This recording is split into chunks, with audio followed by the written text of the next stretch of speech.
We welcome Joe Wiah of ECDC. Thank you so much for being with us today. Let's give him a round of applause. Traveled all the way from Brattleboro this morning to be with us, and we so appreciate it. So, welcome. Thank you, Peggy.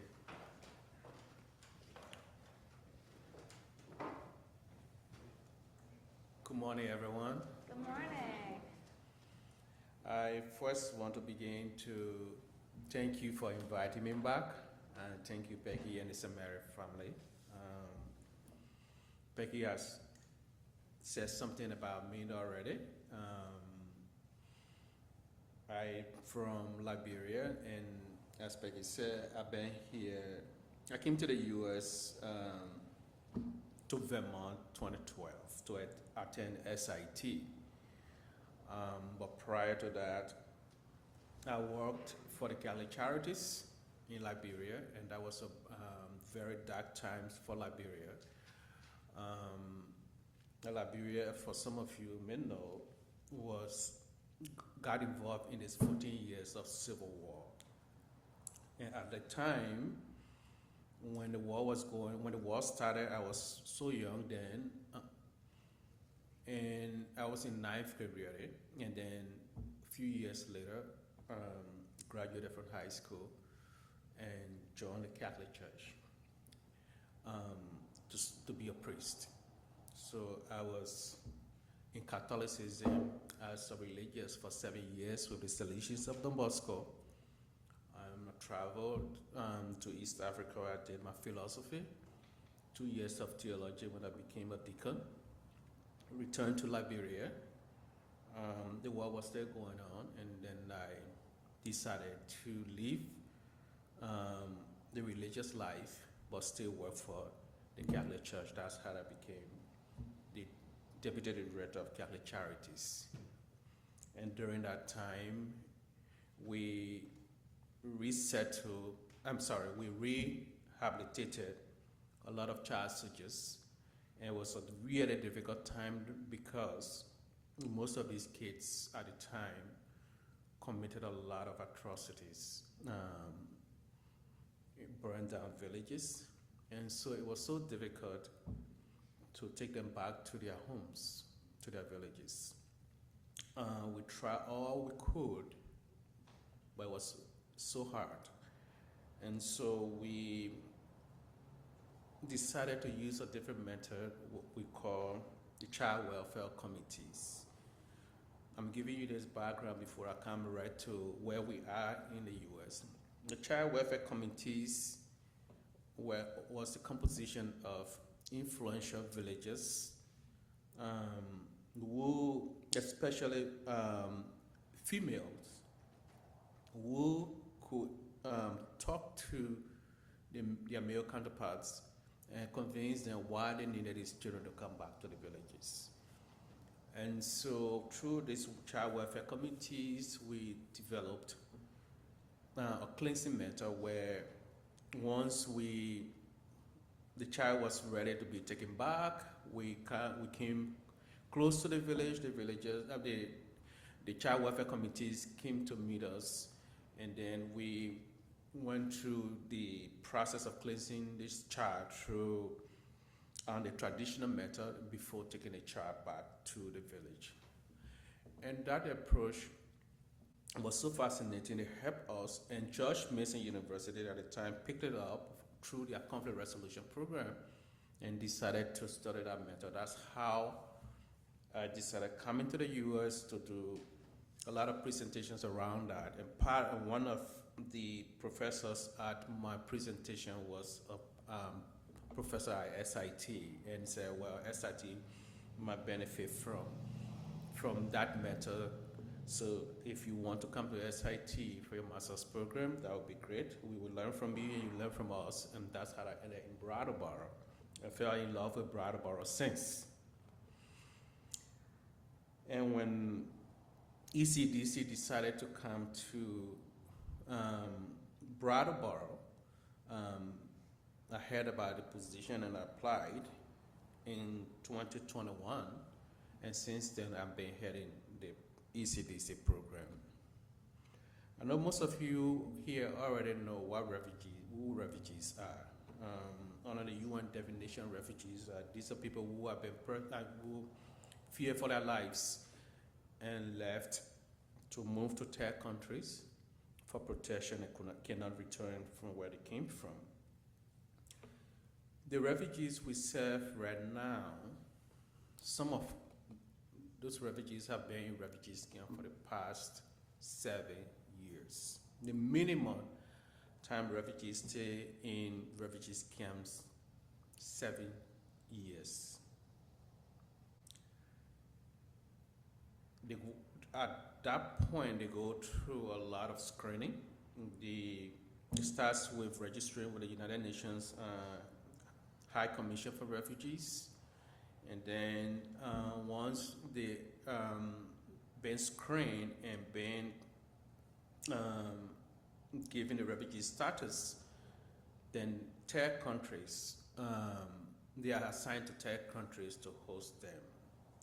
And United States being one of those countries, then start to process those refugees. And so they go through the Department of Homeland Security screening, they go through the Department of Health screening, and they have experts all around the world, then, not now, that screen these refugees. Once refugees have been screened and been qualified to travel to the United States, that's when the State Department reach out to refugees resettlement agencies and then assign those refugees to us. So from the date of departure to arrival, we get the refugees' information, who's coming, the family composition, skills level, and things like that. And then what we do, we then start to work with the federal government and IOM for travel arrangements, and then go to the airport when the person is here to pick them up, and then bring them to our offices or our communities. So since we started, we have first refugees arrived in Brattleboro January 2022. And since the last time I was here, I told you that we have resettled over 500, but now I can tell you we have resettled over 600 since the last time I was here. The refugees resettlement, when our new government came to office, January of last year, was suspended. And so that means no refugees is coming from any other country except the South Africans. Only the South Africans are now coming to the United States, but other nationalities are not allowed to come right now. This year, our fiscal year usually starts October 1 to September 30th. And since October 1 to September 30th. Since October, we have resettled 40 refugees. Of the 40 refugees we settled, we have one being resettled in Bennington, 23 resettled in Springfield, Vermont. 16 being resettled in Springfield, Vermont, and 23 resettled in Brattleboro. Of the 40, 23 are South Africans, and the rest are Afghans. And these are Afghan special visa holders, which means those are people who work with the U.S. government in Afghanistan, and some were interpreters as well as combat assistance. But since November, if you all recall of that horrific shooting in D.C., Afghans are no longer allowed to come. So right now, by definition, the only refugees that are allowed to come to the United States are the South Africans. So this is the current state of affairs of refugees resettlement right now. But in doing so, in recent times, the bill that was passed by the government, which is the big, beautiful bill, in that bill also, there were provisions that have made it so difficult for refugees that are here. And two of the provisions in there is that when you come as a refugee, you have 1 year to be in the United States before being eligible to apply for green card.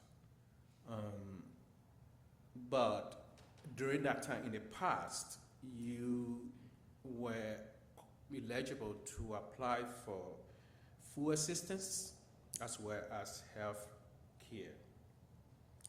But when the bill passed, those provisions were taken away from refugees. So any refugees that is here right now who has not received a green card is not eligible to apply for food assistance, neither can they get health care through Medicaid. We work with the Scott administration to see how many refugees will be affected with this. And our last count is 226 refugees will be affected by this cut. So this is the state of affairs where things are. But I want to turn to the positive part of it after giving you this context of where things are. Nationalities we serve right now, we have folks from Afghanistan, Iraq, Syria, Yemen, Congo, Democratic Republic, Eritrea, Central African Republic of Sudan, Guatemala, Venezuela, El Salvador, Nigeria, etc. I can't remember all of them.